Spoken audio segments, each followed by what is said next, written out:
किसान वाणी सुनने वाले सगले पंचन कई अमरीका से राम राम भैया। उम्मीद करी थे अपना बच्चे स्वस्थ और सुरक्षित हो और हम बच्चे सबको का यह संकल्प लेगा चाहे कि हम सबको एक एक पेड़ अवश्य लगाई।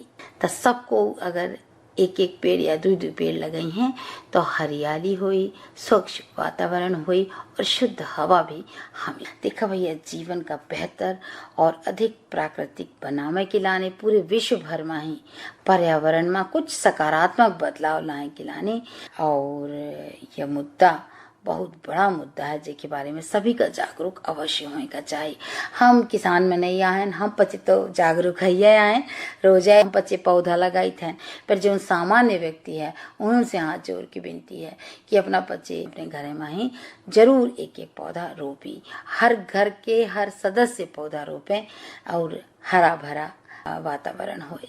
और अब अपना का सुनवाई थे एक बड़ा सुंदर गीत।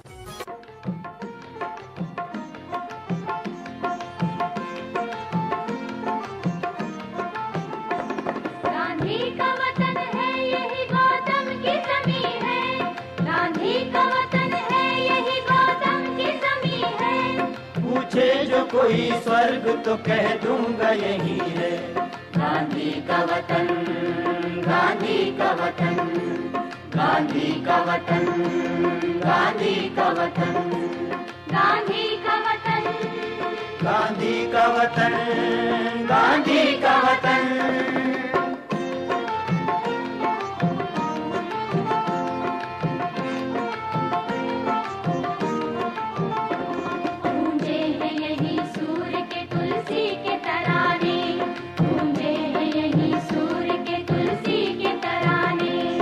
खुसरो ने नए राग यहीं पर तो निकाले, खुसरो ने नए राग यहीं पर तो निकाले। नानक की गुरुवाणी पे विश्वास यकीन है, नानक की गुरुवाणी पे विश्वास यकीन है। गांधी का वतन है यही गौतम की जमीन है। गांधी का वतन, गांधी का वतन, गांधी का वतन, गांधी का वतन, गांधी का वतन, गांधी का वतन, गांधी का वतन।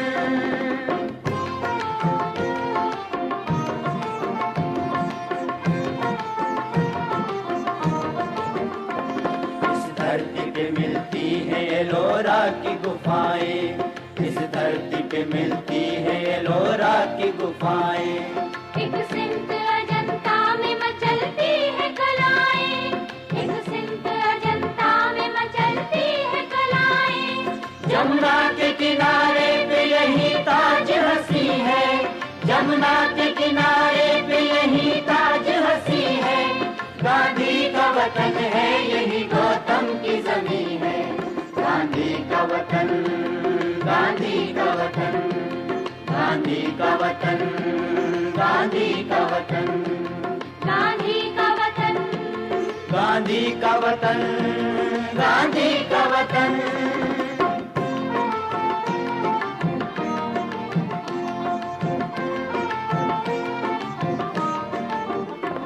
इस धरती की दुल्हन का है झूमर यही माला, इस धरती की दुल्हन का है झूमर यही माला। और मांग का सिंदूर है काशी का शिवाला, और मांग का सिंदूर है काशी का शिवाला। अजमेर में झुकती हुई हर एक जीबी है, अजमेर में झुकती हुई हर एक जीबी है। गांधी का वतन है यही गौतम की जमीन है। गांधी का वतन, गांधी का वतन, गांधी का वतन, गांधी का वतन, गांधी का वतन, गांधी का वतन, गांधी का वतन।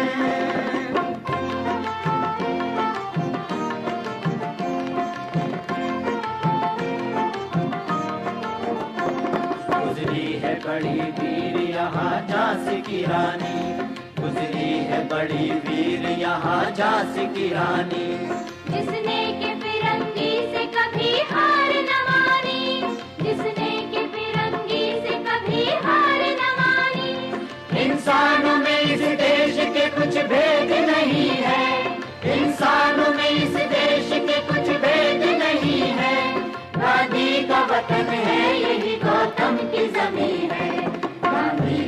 वतन, गांधी का वतन, गांधी का वतन, गांधी का वतन।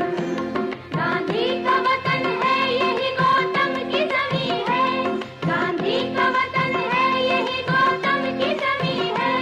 पूछे जो कोई स्वर्ग तो कह दूंगा यही है, गांधी का वतन, गांधी का वतन, गांधी का वतन, गांधी का वतन, गांधी का वतन, गांधी का वतन, गांधी का वतन। तो भैया अब फिर से जानकारी की बारी आ गई, आवाज सुना जाए। किसान भाइयों नमस्कार। कार्यक्रम किसान वाणी में आज हम बात करेंगे भूमि एवं जल संरक्षण कैसे करें और ये हमारे लिए कितना आवश्यक है। तो आइए हम बात करते हैं भूमि एवं जल संरक्षण के बारे में, और इस विषय पर जानकारी के लिए आज हमने आमंत्रित किया है श्री अनुराग पटेल जी, जो सहायक भूमि संरक्षण अधिकारी हैं मध्य प्रदेश शासन में। आपका हमारे स्टूडियो में बहुत बहुत स्वागत है। बहुत बहुत धन्यवाद। सर, हम जानना चाहेंगे कि भूमि संरक्षण हमारे लिए कितना आवश्यक है और इसका संरक्षण हम कैसे कर सकते हैं। जैसा कि आज का विषय है भूमि एवं जल संरक्षण, भूमि का संरक्षण और जल का संरक्षण, दोनों हमारे प्राकृतिक संसाधन हैं जी। भूमि कैसे बनी? भूमि को हम मिट्टी कहते हैं, मृदा कहते हैं। जैसा कि हम एक मिनट में बता दें कि पृथ्वी पहले एक आग का गोला थी, धीरे धीरे ठंडी हुई, ठंडी होते हुए फिर उसमें पपड़ी बनी, उसके बाद जल हुआ। पपड़ी धीरे धीरे टूट टूट के छोटे छोटे कणों में मिट्टी के रूप में बनी। मिट्टी में जैविक तत्व होते हैं और अजैविक तत्व होते हैं, कार्बनिक और अकार्बनिक तत्व जिसे हम कहते हैं। अकार्बनिक तत्वों में मिट्टी के क्ले कण हैं, मिट्टी के बालू कण हैं, मिट्टी के सिल्ट कण हैं। एवं जैविक कणों में जो पेड़ पौधों की टहनियाँ हैं, पत्तियाँ हैं, जीव जंतु जो टूट फूट के जाके कार्बनिक और अकार्बनिक मिलके मिट्टी का निर्माण करते हैं। मिट्टी बनने में करोड़ों साल लग गया, क्योंकि आप देखें अगर कहीं पहाड़ के किनारे आप हों जी, उस पहाड़ के किनारे छोटे छोटे बालू के, रेत के छोटे छोटे कण टूट टूट के किसी निचली जगह पर जाकर इकट्ठा हो जाते हैं और इकट्ठा होते हैं जहाँ पर, वहाँ पर जीव जंतु पेड़ पौधे भी जाके उनके टूट के इकट्ठा होते हैं। सब मिलके एक जीवित पिंड बनाते हैं जिसमें बहुत सारे जीवाणु भी रहते हैं, उसमें केचुए रहते हैं, उसमें फंगस रहते हैं, उसमें कवक रहते हैं, उसमें जीव रहते हैं, सूक्ष्म जीव रहते हैं। वो आपस में क्रिया करके मिट्टी की उर्वरा शक्ति को बनाते हैं। तो जैसा कि आपने कहा कि मिट्टी को संरक्षित कैसे किया जाए, क्योंकि मिट्टी टूट के छोटे छोटे कण टूट के आज खेत के रूप में किसान भाइयों ने बनाया है। तो उस खेत में जब पानी बरसता है तो पानी अपने साथ उर्वरा शक्ति और मिट्टी के छोटे छोटे कणों को लेके बहा ले जाता है। जब पानी की पहली बूंद जैसे पड़ती है तो मिट्टी का कण छटक के किनारे हो जाता है, टूट जाता है। उसको स्प्लाश इरोजन कहते हैं जी। उसके बाद धीरे धीरे सीट इरोजन के रूप में होता है। एक परत धीरे से निकल के मिट्टी पानी के साथ घुल के नदी नालों के माध्यम से, देखेंगे गंदा पानी जो निकल के जा रहा है खेत का, वो जो मटमैला पानी होता है वो उर्वरा शक्ति को बहा के ले जाता है और मिट्टी के छोटे कणों को भी बहा के लेके जाता है। तो जरूरत है हमें कि वो मटमैला पानी अपने खेत में ही रोके। जरूरत यह है कि खेत का जो पानी है वो जी। खेत में ही सोख ले जमीन, और वो ग्राउंड में जमीन के अंदर जो भूगर्भ जल है वो उसमें पानी चला जाए और उसके माध्यम से नीचे से पानी होते होते उन नदियों नालों के माध्यम से जाए, ना कि सतह के ऊपर एक तीव्र गति से बहते हुए पानी जाए। जब पृथ्वी की सतह के ऊपर से, मिट्टी की सतह के ऊपर से पानी बहते हुए जाएगा तो अपने साथ मिट्टी के छोटे कणों को, बड़े कणों को, मिट्टी में जो उर्वरा शक्ति है उसको भी बहा के लेके जाएगा।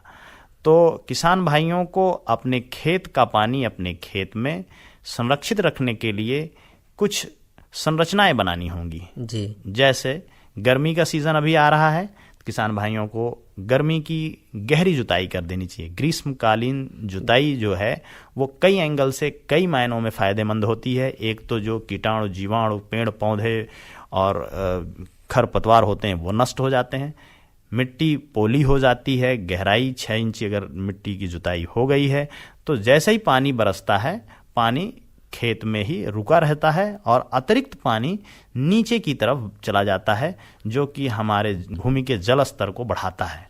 यानी गहरी जुताई बहुत ही लाभकारी है। गहरी जुताई बहुत लाभकारी है, जो हमारे भूमिगत जल को भी बढ़ाता है और साथ ही उर्वरा शक्ति भी खेत में बनाए रखता है।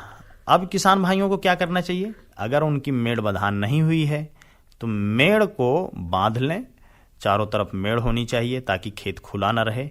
तो अगर 6 इंची पानी बरसेगा, 10-20 इंची जो भी पानी बरसेगा वो खेत में ही रुका रहेगा, रात भर दिन भर पड़ा रहेगा, धीरे धीरे सोख कर वो जमीन के नीचे चला जाएगा। तो उस पानी को यह अवसर नहीं मिलेगा कि वह मिट्टी के कणों को बहा के लेके जाए। तो मिट्टी के कण नहीं जाएंगे, उर्वरा शक्ति नहीं जाएगी, तो पानी सुरक्षित हो जाएगा। सबसे सस्ता उपाय मेड़ बंधान है जी। तो यानी गहरी जुताई के बाद फिर दूसरी उपाय है कि मेड़ बंधान करें जी। अब हम ये जानना चाहेंगे कि ऐसी भूमि जो पहाड़ी इलाके में है या पहाड़ी के आसपास है और वो पूरी तरह से उर्वरा शक्तिहीन है, ऐसी भूमि को हम वर्षा जल संग्रहण करके किस प्रकार से जीवित बना सकते हैं, हरा भरा बना सकते हैं? जो भूमि ज्यादा ढालदार है जी, जिसका स्लोप ज्यादा है, उस भूमि में कंटूर बंडिंग करनी चाहिए। कंटूर बंडिंग एक निश्चित ऊंचाई पर मेड़ को बांधने को कहते हैं जी। तो किसान भाइयों को खेत को छोटा छोटा करने के लिए कंटूर बांध बनाना चाहिए। इससे क्या होगा, खेत छोटे हो जाएंगे। जब बांध छोटे से मेड़ बना देंगे तो उतना खेत समतल हो जाएगा। फिर एक नीचे, उसके नीचे दूसरा मेड़ बना देना चाहिए, दूसरा कंटूर, तो वो नीचे वाला खेत समतल हो जाएगा। उसके नीचे तीसरा बना देना चाहिए। अब खेत का स्लोप कितना है उसके हिसाब से उन कंटूर बंदों की लंबाई निर्धारित होगी कि कितने बड़े कंटूर बंड कितनी कितनी दूरी पर डाले जाएं। जब उन मेड़ों को बांध देंगे तो वहाँ पानी अपने आप संरक्षित होने लगेगा। इसके अलावा जो सबसे निचला पॉइंट हो, जहाँ पर जिलकन भूमि हो, जहाँ पर नमी रहती हो, किसान भाइयों को चाहिए उस भूमि पर एक तालाब खोद देना चाहिए। तो ऊपर का जो पानी आएगा वो उस तालाब में इकट्ठा होगा। सपोज दैट अगर कोई सूखा पड़ा 10 दिन 5 दिन का, सामान्यतः खरीफ सीजन में ऐसा सूखा पड़ जाता है जी। बारिश होती है, किसान भाई धान का रोपा लगा देते हैं, फसल बो देते हैं, अरहर बो देते हैं, सोयाबीन बो देते हैं, तिली बो देते हैं, लेकिन 15 दिन पानी नहीं बरसा, फसलें मुरझाने लगती हैं। तो जो पानी किसान भाई अपने तालाब में संरक्षित करके रखे हुए हैं उसको पंप से ले जाके सिंचाई कर दें। सिंचाई कर देंगे तो फसलें हरी भरी रहेंगी। हो सकता है 10-5 दिन बाद पानी जरूर बरस ही जाता है। जब पानी बरस जाएगा पुनः पानी आएगा और जो एक्स्ट्रा पानी होगा, अतिरिक्त पानी होगा, फिर अपने तालाब में इकट्ठा हो जाएगा। तो किसान भाई को पानी को भी संरक्षित करना है और मिट्टी को भी संरक्षित करना है। जैसा कि आपने आज बताया कि आज विश्व जल दिवस है। विश्व जल दिवस क्यों मनाया जा रहा है? कि जल के प्रति लोगों में जागरूकता रहे। आज हमें प्रण करना चाहिए कि हम इतना जल पीते हैं, इतना जल उपयोग करते हैं, क्या उतना ही हम जल को संरक्षण के लिए भी कभी सोचते हैं? हमें प्यास लगती है, खट से हमने 1 गिलास पानी पी लिया, जो बड़ा बेकार का बचा पानी था उसको हमने फेंक दिया। लेकिन हम क्या ये सोचते हैं कि ये एक एक बूंद पानी जो है हमारे लिए कितना कीमती है, उसको कैसे संरक्षित किया जा सकता है? ये आज हमें और गहराई से सोचने का विषय है जी। यदि जल है तभी हमारा कल है। तो जरूरत है कि वर्षा की एक एक बूंद जहाँ गिर रही हो वहीं हम उसको संरक्षित करें। अभी देखते हैं कि गांव वाले इलाके में गर्मी के दिनों में जो चापाकल है, हैंडपंप है, उनके भूमिगत जल या उनका जो रिसोर्स है काफ़ी कम हो जाता है। तो हम जानना चाहेंगे कि किस प्रकार से छत से गिरने वाला पानी या फिर गांव में भी जो भी बारिश का पानी होता है उसको हम इस तरह से संरचना बनाएं कि जो हमारा हैंडपंप है, कुआं है, उसका जो है वाटर लेवल बना रहे और बढ़े। इसके लिए क्या करना चाहिए? हाँ, आपका ये कहना बहुत सही है कि अभी गर्मी आती जा रही है और जमीन का जल स्तर नीचे होता चला जा रहा है। कई इलाकों में तो टैंकर से पानी जाने लगा है। जैसे गर्मी बढ़ती जाएगी, उन इलाकों में जहाँ हैंडपंप थे उन हैंडपंपों में राइजर पाइप लगानी पड़ेगी जी। अभी वो 50 फुट पे था, फिर 80 फुट पे ले जाएंगे, फिर 150 फुट पे ले जाएंगे, फिर 300 फुट पे ले जाएंगे, उसके बाद भी वो पानी नहीं देगा। इसका मतलब यह है कि जो छत का पानी है, जो रोड पर पानी बरसता है, जहाँ पक्की जगह है, उस पानी को बह के वो नाले के माध्यम से, नदी के माध्यम से समुद्र में चला जाता है। तो उस पानी को संरक्षित करने के लिए हमें कुछ न कुछ उपाय करने चाहिए। इसके लिए सरकार ने भी योजनाएं बनाई हैं कुछ, और किसान भाई भी बहुत सारे लोग कर रहे हैं कि जो उनके छत का पानी है, एक छोटा सा वाटर सोक पिट खोद देते हैं, उसमें ईंटा, बालू, पत्थर आदि डाल देते हैं, छत का पानी आके उस पिट में भर जाता है और सीधे धीरे जमीन से संपर्क में रह के और नीचे चला जाता है। इसी तरह से हैंडपंपों के पास भी एक सोखता पिट, ज़्यादातर गवर्नमेंट की स्कीमों में जो बड़े वाले हैंडपंप बनाए गए हैं वहाँ एक सोखता पिट का प्रोविज़न उसमें किया गया है कि जो वहाँ पानी इस्तेमाल हो रहा है, जो अतिरिक्त पानी है, उस गड्ढे में चला जाए, उस सोखता पिट में चला जाए और उसके माध्यम से ज़मीन के जल स्तर से में बढ़ोतरी करे, ताकि पानी बह के या सूख के ऊपर वाष्प बन के न जाए, ज़मीन में ही चला जाए। ज़मीन से निकाला गया था पानी, जितना इस्तेमाल हुआ, कपड़ा धोया, जो बच गया वो उस सोखता पिट के माध्यम से चला जाएगा। कुओं के पास भी एक सोखता पिट बनाया जा सकता है। रोडों में आजकल जो है, जो नई रोडें, ग्रीन रोड्स बन रही हैं, ग्रीन नेशनल हाईवेज बन रहे हैं, उसमें भी ये प्रोविज़न गवर्नमेंट करी हुई है कि रोड पर जो पानी बरसता था वो किनारे से जाके और सोखता पिट के माध्यम से ज़मीन में चला।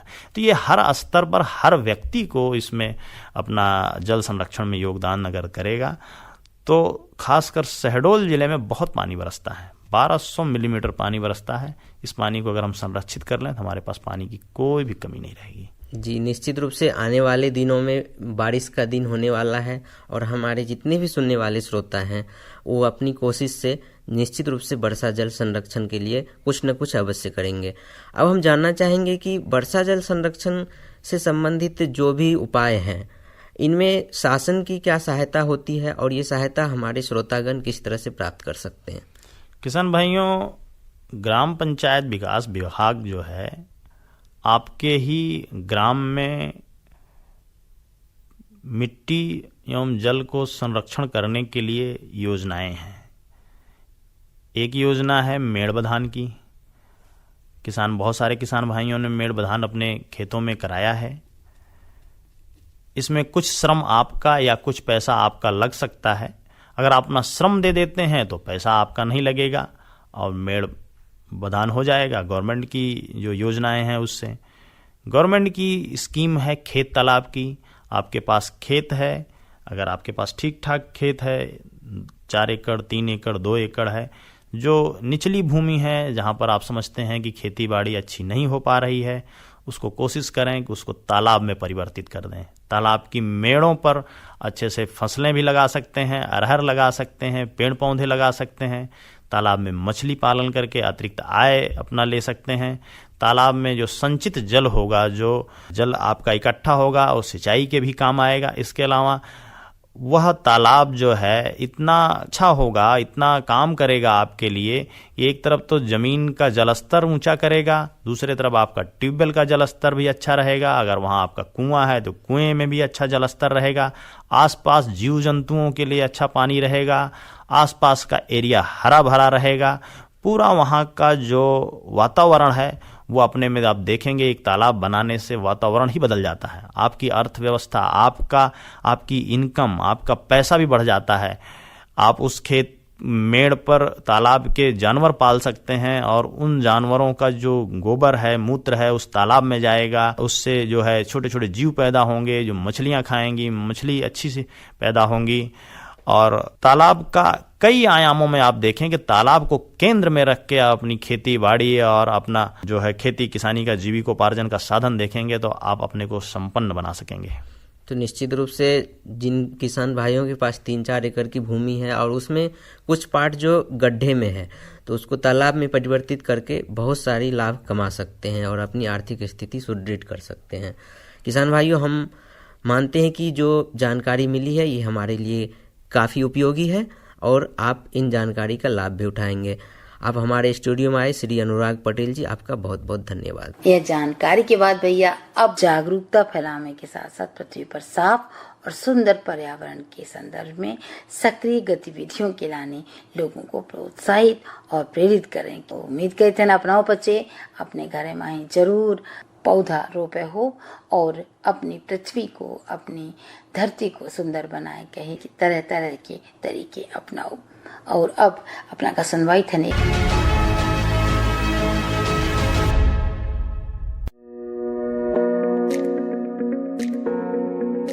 आज भारत का किसान पहले से अधिक सशक्त, समृद्ध और आत्मनिर्भर है। इसका कारण है माननीय प्रधानमंत्री श्री नरेंद्र मोदी जी के नेतृत्व में भारत सरकार द्वारा लगभग 10 वर्षों से किसानों के लिए चलाई जा रही अनगिनत योजनाएं, जैसे सॉइल हेल्थ कार्ड, प्रधानमंत्री फसल बीमा योजना, पीएम किसान सम्मान निधि योजना, पीएम किसान समृद्धि योजना, पीएम कृषि सिंचाई योजना इत्यादि। इस वर्ष लाल किले की प्राचीर से प्रधानमंत्री जी ने कृषि के क्षेत्र में आधुनिकीकरण की दिशा में एक संकल्प लिया कि हमारे एग्रीकल्चर सेक्टर में टेक्नोलॉजी आए, एग्री टेक को बल मिले। इसलिए विमेन सेल्फ हेल्प ग्रुप की बहनों को हम ट्रेनिंग देंगे और हजारों ऐसे विमेन सेल्फ हेल्प ग्रुप को भारत सरकार ड्रोन देगी, ट्रेनिंग देगी और हमारे एग्रीकल्चर के काम में ड्रोन की सेवाएं उपलब्ध हो। इसके लिए हम शुरुआत करेंगे। प्रारंभ हम 15,000 विमेन सेल्फ हेल्प ग्रुप के द्वारा ये ड्रोन की उड़ान का हम आरंभ कर रहे हैं। इसी कड़ी में आज प्रधानमंत्री नरेंद्र मोदी जी ड्रोन दीदी योजना का शुभारंभ कर रहे हैं। भारत सरकार की नई पहल के अंतर्गत ड्रोन दीदी योजना को कार्यान्वित किया गया है।